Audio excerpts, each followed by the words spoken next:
अगर आप अयोध्या सीट नहीं जीत सके फिर अपने वक्तव्य में जय श्री राम छोड़कर जय जगन्नाथ कह रहे हैं, तो इसका सीधा मतलब है कि आपके लिए भगवान राम सिर्फ इस चुनाव का मुद्दा थे। किसी के बाप की नहीं अयोध्या, राम लला का धाम है, बिना कैमरों के मत्था टेको, यहाँ राजनीति का नहीं कोई काम है। वो जो कह रहे हैं ध्यान न दो, उन्हें कहने दो। अयोध्या हराकर भगवान राम ने स्पष्ट कर दिया है कि भगवान हम ही है और हमको ही रहने दो। भगवान को भी हिंदू मुस्लिम की राजनीति पसंद नहीं। अयोध्या काफ़ी है ये बात बताने के लिए। अगर गुरूर की इमारत बहुत लंबी हो जाएगी तो हमेशा भगवान आएंगे उसे गिराने के लिए। नमस्कार, मैं मोहित हूँ। दोस्तों, आपको बता दें कि जिस जगह पे मैं खड़ा हूँ ये जगह आज बहुत ही ज़्यादा चर्चित है जी। ये समाजवादी पार्टी कार्यालय है और ये चर्चित हो भी क्यों ना, क्योंकि जो काम अखिलेश यादव जी ने कर दिखाया है वो आज तक राजनीति के सफ़र में मुलायम सिंह यादव जी ने भी नहीं कर पाए। यूँ कहें कि उत्तर प्रदेश के अंदर 37 सीटें लाना ये किसी आम नेता के बस की बात नहीं। जी हाँ, वो काम अखिलेश यादव ने कर दिया और अखिलेश यादव ने वो काम करके दिखाया है जो आज तक इतिहास में कभी किसी ने सोचा ही नहीं था। अयोध्या की सीट भी समाजवादी पार्टी के खाते में चली गई। हमारे साथ यहाँ पर कुछ युवा है और मैं इनसे जानने की कोशिश करूँगा, इनसे पता करने की मैं कोशिश करूँगा कि अयोध्या की राजनीति को आप कैसे समझते हैं और कैसे समाजवादी पार्टी के खाते में अयोध्या की सीट आई। देखिए, अयोध्या ने एक बहुत बड़ा संदेश दिया है भारतीय जनता पार्टी को कि आप जो ये हिंदू मुस्लिम या धर्म की राजनीति कर रहे हैं उससे बाज आइए जी। क्योंकि इनकी जो शुरुआत थी ये चुनाव ये राम मंदिर के नाम पर ही लड़ रहे थे और वहाँ से ही हार गए। तो वहीं से मैं एक लाइन आपसे कहना चाहूँगा कि किसी के बाप की नहीं अयोध्या, राम लला का धाम है जी। किसी के बाप की नहीं अयोध्या, राम लला का धाम है, बिना कैमरों के मत्था टेको, यहाँ राजनीति का नहीं कोई काम है। ये अयोध्या वासियों ने स्पष्ट कर दिया है कि आप मतलब जो है विकास की राजनीति करिए। दूसरी एक चीज़ कि अयोध्या ही नहीं, लोग ये भी दावा कर रहे थे या जो सुब्रत पाठक बोल रहे थे कि कन्नौज में भी जीतने नहीं देंगे। वहाँ से भी मैं एक लाइन आपको बोलना चाहूँगा कि नफरतों के खेतों में मोहब्बत के बीज बो दिया। नफरतों के खेतों में मोहब्बत के बीज बो दिया। सुना है कि मंदिर धोने वालों को उत्तर प्रदेश की जनता ने धो दिया। क्या बात है। जब आप इंसान को इंसान नहीं समझेंगे, आप मान के चलिए एक तरफ हिंदुत्व की बात करते हैं, उसमें सबरी का भी जिक्र है, लेकिन आप क्या कर रहे हैं कि अखिलेश यादव के मंदिर जाने पर मंदिर धुलवा रहे हैं, तो जाहिर सी बात है आपको जनता धोएगी। और एक चीज़ आपने और देखी होगी कि जब प्रेस कॉन्फ्रेंस इस बार करी तो जय जगन्नाथ बोला है जी जी जी जी, है ना। उस पर भी एक चीज़ मैं कहना चाहूँगा कि बांटने की राजनीति करने वाले अब हम साथ साथ कहने लगे। बांटने की राजनीति करने वाले अब हम साथ साथ कहने लगे। अयोध्या ने 440 वोल्ट का झटका क्या दिया, जय श्री राम छोड़कर जय जगन्नाथ कहने लगे।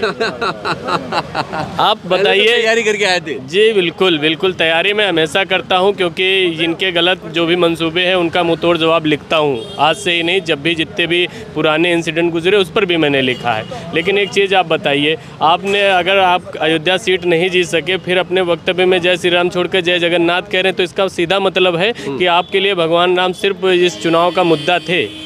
क्या आप वहाँ से हारने के बाद उनसे मोह भंग हो गया? अगर आप सम्मान करते हैं तो आप हार जीत थोड़ी ना देखेंगे। चुनाव से पहले तो मोदी जी खुद कह रहे थे कि हम धर्म की राजनीति नहीं करते हैं। देखिए, धर्म के उस पर एक पुरानी लाइन है, कहिए तो वो भी सुना दूँ। हो जाए।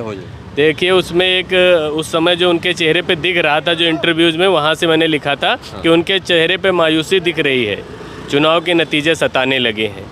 उनके चेहरे पे मायूसी दिख रही है, चुनाव के नतीजे सताने लगे हैं, मुसलमानों से उनकी दोस्ती हो गई है, अब वो होली के साथ साथ ईद भी मनाने लगे हैं। उन्होंने कहा था ना जी। तो उनका काम ही ऐसा है। और उन्होंने एक चीज़ और भी कही थी जो आपने नोटिस नहीं करी। उन्होंने इस बार थोड़ा कहना चाहा कि हम शायद मानव नहीं हैं, शायद जो है मैं ईश्वर का अवतार हूँ। वहाँ से एक चीज़ आप सुन लीजिए कि 13वें अवतार हैं या 14वें ये छोड़ो जी। 13वें अवतार हैं या 14वें ये छोड़ो, वो जो कह रहे हैं ध्यान न दो, कहने दो। 13वें अवतार हैं या 14वें ये छोड़ो, वो जो कह रहे हैं ध्यान न दो, उन्हें कहने दो। अयोध्या हराकर भगवान राम ने स्पष्ट कर दिया है कि भगवान हम ही है और हमको ही रहने दो। ठीक है जी जी जी जी। उन्होंने जो है अगर ये इस बार 400 पार कर ले जाते तो जाहिर सी बात है कि आने वाले 10 सालों में ये लोग मांग करते कि इनको जो है 14वां या 13वां भगवान का अवतार गिना जाए और एक अयोध्या जैसा भव्य मंदिर बनाया जाए। तो भगवान को भी ये चीज़ नहीं पसंद आएगी ना। आप बताइए। तो राम जी जो है मोदी को एक लाइन और है कि भगवान राम को भी हिंदू मुस्लिम की राजनीति पसंद नहीं। भगवान को भी हिंदू मुस्लिम की राजनीति पसंद नहीं, अयोध्या काफ़ी है ये बात बताने के लिए। जी जी। भगवान को भी हिंदू मुस्लिम की राजनीति पसंद नहीं, अयोध्या काफ़ी है ये बात बताने के लिए। अगर गुरूर की इमारत बहुत लंबी हो जाएगी तो हमेशा भगवान आएंगे उसे गिराने के लिए। इस समय जो है उनको कहीं से जवाब नहीं ढूंढे मिल रहा। जब तक सरकार गठन नहीं हो जाती उसके बाद जब ये डिबेट में बैठेंगे अयोध्या के नाम पर भागेंगे। जी जी जी जी, समझ रहे हैं। तो अयोध्या की राजनीति खत्म हो गई? बिल्कुल, अयोध्या की राजनीति नहीं खत्म हुई है। अयोध्या ने यह बता दिया है कि देश में हिंदू मुस्लिम की राजनीति या हिंदुत्व की राजनीति के नाम पर आप सारा पैसा जो है चाप जाए, वो नहीं चलने वाला। चित्रकूट भी तो हारे हैं। चित्रकूट छोड़िए, क्योंकि पूरे देश का जो माहौल था 2024 का चुनाव था वो अयोध्या और राम मंदिर के निर्माण पर ही वो सेट कर रहे थे। क्या बात। चित्रकूट मतलब चित्रकूट का तो चलिए कुछ ना कुछ डिफेंड कर जाएंगे, लेकिन जो अयोध्या की बात होगी उसे नहीं डिफेंड करेंगे। एक लाइन मैंने इस पर लिखी, मुझे देखनी पड़ेगी क्योंकि बहुत सारी लिखता हूँ तो याद नहीं रहती है। मैं देख के एक बोल रहा हूँ आपको। जी जी जी।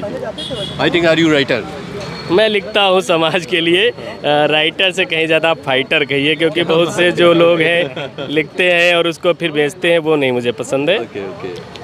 एक लाइन है, अब तो विकास ही करना पड़ेगा, अब तो विकास ही करना पड़ेगा, कुछ भी हो नफरत से काम नहीं लेंगे।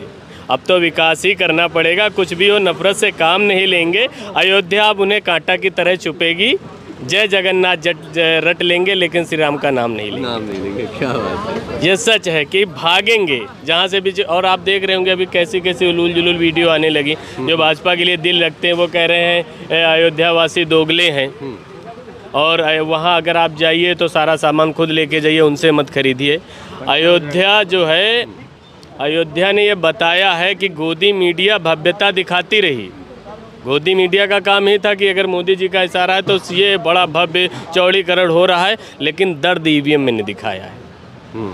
भव्यता तो ये तो चाटुकारिता करते ही हैं, लेकिन जो दर्द था वो अयोध्या वासियों ने ईवीएम के जरिए दिखाकर इनको बता दिया है कि जो आप माहौल एक टीवी के माध्यम से बनाते हैं, निचले स्तर पर कौन किस दर्द से गुजर रहा है उसकी कोई तवज्जो नहीं करते हैं, तो उनके मुंह पर एक तमाशा की तरह मारा है। बहुत ही शानदार, बहुत ही अच्छे जवाब आपने मुझे दिए और आपने अपना कीमती समय दिया, इसके लिए थैंक यू वेरी मच। मैं आपके व्यक्तिगत जीवन के बारे में कुछ जानना चाहता हूँ। आपका नाम क्या है और आप करते क्या है? मेरा नाम चंद्र प्रकाश है और मेरा मकसद एक होता है ना कि ज़्यादातर लोग फेम के पीछे भाग रहे हैं। मैं फेम नहीं चाहता हूँ। मेरा मकसद है कि जब लोग बहुत सारा पैसा गलत चीज़ के लिए लगा रहे हैं, जैसे भाजपा ने 10 सालों में कोई काम नहीं किया लेकिन बहुत सारा पैसा प्रचार में लगा दिया कि अखिलेश यादव बहुत गलत है, कांग्रेस पार्टी बहुत गलत है, तो वो चीज़ मुझसे बर्दाश्त नहीं होती है।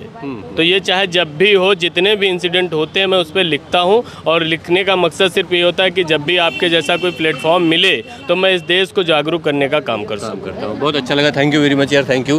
तो मैंने एक लाइन कभी सुनी है कि सिर्फ हंगामा खड़ा कर देना मेरा मकसद नहीं, मेरी कोशिश ये है कि ये सूरत बदलनी चाहिए। अखिलेश यादव एसी से बाहर निकले कि पूरा तापमान गर्म हो गया। खैर भाई साहब की बातों से आप कितना सहमत हैं और क्या कहते हैं कि 2024 के चुनाव के रुझान के बारे में? क्या मोदी जी तीसरी बार प्रधानमंत्री जी जो बनने जा रहे हैं, इससे आप सहमत हैं? अपनी राय मुझे नीचे कमेंट कर जरूर दीजिएगा। मिलते हैं अपने मुद्दे के साथ, बने हमारे साथ, देखते रहे the freedom voice. Camera person Bablu के साथ मोहित, लखनऊ।